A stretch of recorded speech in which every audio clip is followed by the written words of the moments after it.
हम चौहानों का इतिहास पढ़ रहे थे।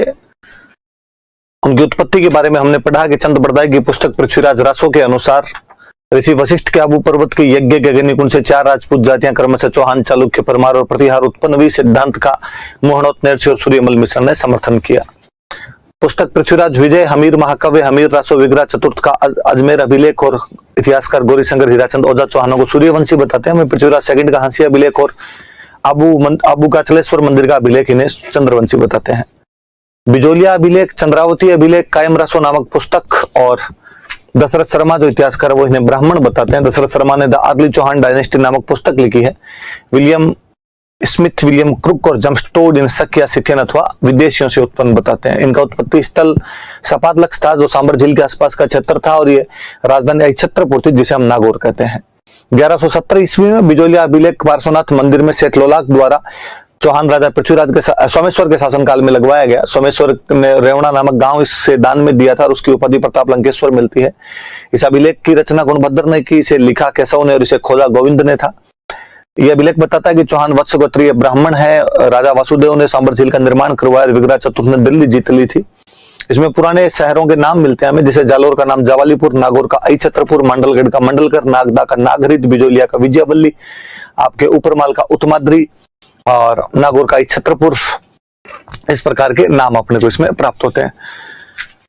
वासुदेव राजशेखर की प्रबंध कोश के अनुसार इसने 551 में चौहान राज्य की स्थापना की थी। गुवक इनका प्रथम स्वतंत्र चौहान राजा था। इसने प्रतिहारों की अधीनता मानने से मना कर दिया था। इससे पहले वह प्रतिहार राजा नागभट्ट सेकंड के दरबार में था और उसे वीर की उपाधि से नवाजा गया था। उसकी अगले राजा चंदनराज की रानी आत्मप्रभा रुद्राणी पुष्कर झील में 1000 दीपक जलाकर भगवान शिव की आराधना किया करती थी। वो योगिक क्रिया में निपुण महिला थी। वाकपति राज 108 युद्धों का विजेता था और उसके बेटे लक्ष्मण राज ने नाडोल में एक नए राज्य की स्थापना की थी। विग्राज सेकंड चालुक्य राजा मूलराज प्रथम को हराकर बढ़ौंच में अपनी कुलदेवी आशापुरा माता का मंदिर बनवाता है। गोविंद थर्ड ने गजनी के राजा को मारवाड़ नहीं क्रॉस करने दिया था, ऐसा फरिश्ता कहता है। और पृथ्वीराज विजय नामक पुस्तक में उसकी उपाधि वेरीघट्टा में प्राप्त होती है। अधिराज ने 1113 में अजमेर की स्थापना की, किला बनवाया था, चांदी व तांबे के सिक्के चलवाए। इन सिक्कों पर अपनी रानी सोमलेखा का नाम लिखवाया था। अपने बेटे अरणोराज को बाद में शासन सौंप देता है। इसने 1135 में तुर्कों को बुरी तरीके से हजाकर अजमेर में उस स्थान पर आनासागर झील बनाई। मालवा के नरवर्मन को हराया। गुजरात के सिद्धराज जयसिंह को हराकर उसकी बेटी कांचन देवी से विवाह किया, परंतु कुमारपाल चालुक्य से हार गया गुजरात के और अपनी बेटी जालन देवी की शादी उससे करनी पड़ी थी। उसे अरणोराज की हत्या उसके बेटे जगदेव द्वारा कर दी गई थी।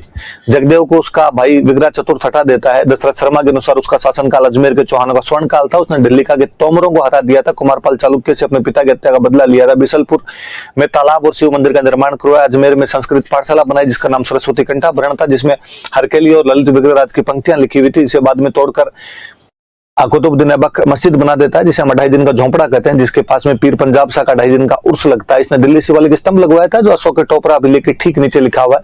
इसने हरकेली नामक नाटक लिखा जो भारवी के किरात अर्जुन नियम पर आधारित, और इसके दरबारी विद्वान सोमदेव ने ललित विग्रहराज लिखी थी जो गजनी के राजा खुसरो सागिस के द्वारा हार को दर्शाती है। इसकी उपाधियां बिसलदेव और कवि बंधु थी। नरपति नालय की पुस्तक है बिसलदेव रासो। इसके बेटे अपरगंगे को जगदेव के बेटे पृथ्वीराज सेकंड ने हटा दिया था, जिसने हांसी में महल का निर्माण करवा के अपने मामा गुहिल कुल्हण की वहां पर नियुक्ति की थी। और 1169 ईस्वी का धोड़ के रूठी रानी मंदिर का अभिलेख बताता है कि इसने बाहुबल से राज्य प्राप्त किया और इसकी रानी का नाम सुहाव देवी मिलता है।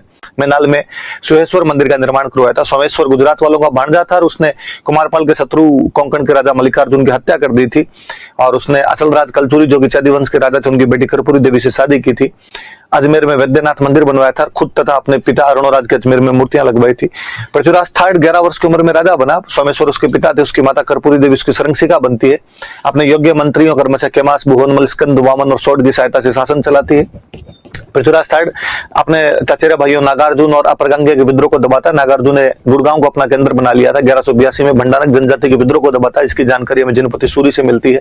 महोबा के युद्ध में उसने 1182 में महोबा के राजा परमार्दिदेव चंदेल को हराया, जिसके सेनापति आला और उदल थे, और पंजुन राय को महोबा का प्रशासक बनाया गया। उसने नागौर के युद्ध में 1184 में गुजरात के भीम सेकंड चालुक्य का सामना किया जो दोनों आबू की राजकुमारी छिनी देवी से विवाह करना चाहते थे, पर पृथ्वीराज थर्ड ने उसे विवाह कर लिया था।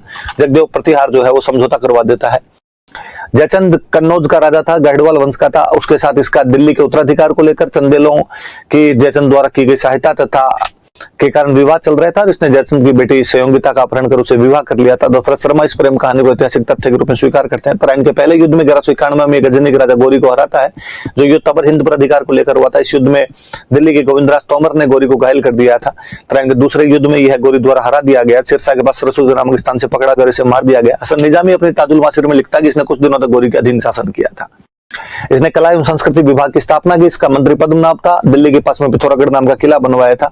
चंद्रबरदाई या पृथ्वी भट्ट जिसका वास्तविक नाम था, उसने पृथ्वीराज रासो लिखी थी। जयानक ने पृथ्वीराज विजय लिखी थी। वागीश्वर जनार्दन विश्वरूप और आपके आसाधर आदि अन्य विद्वान इसके दरबार के अंदर रहा करते थे। गोविंदराज जिसका बेटा था, कालांतर में 1194 में रणथंभोर में एक नए राज्य की स्थापना करता है। वालन और प्रहलादन उसके बाद क्रमशः राजा बने। फिर वीर नारायण इल्तुतमिश के खिलाफ लड़ता हुआ मारा गया था। वाघभट के टाइम में नसीरुद्दीन महमूद ने हमला किया, लेकिन वो यहाँ पर कब्जा नहीं कर सका था। जतर सिंह जो है 32 साल शासन करता है और अपने बेटा हमीर को यहाँ का राजा बना देता है। हमीर 17 में से 16 युद्धों का विजेता था। उसने आबू के प्रताप सिंह, चित्तौड़ के समर सिंह, धार के भोज और भीमरस के अर्जुन को हराया था। उसने जलालुद्दीन खिलजी के 1290 और 92 के हमले विफल कर दिए थे। जलालुद्दीन खिलजी को कहना पड़ा था कि मैं ऐसे 10 किलों को मुसलमान के बाल के बराबर नहीं समझता। अमीर खुसरो अपनी पुस्तक मिफ्ताहुल फुतूह के अंदर इन आक्रमणों का वर्णन करता है। कुछ इतनी बातें हमने पढ़ ली थी।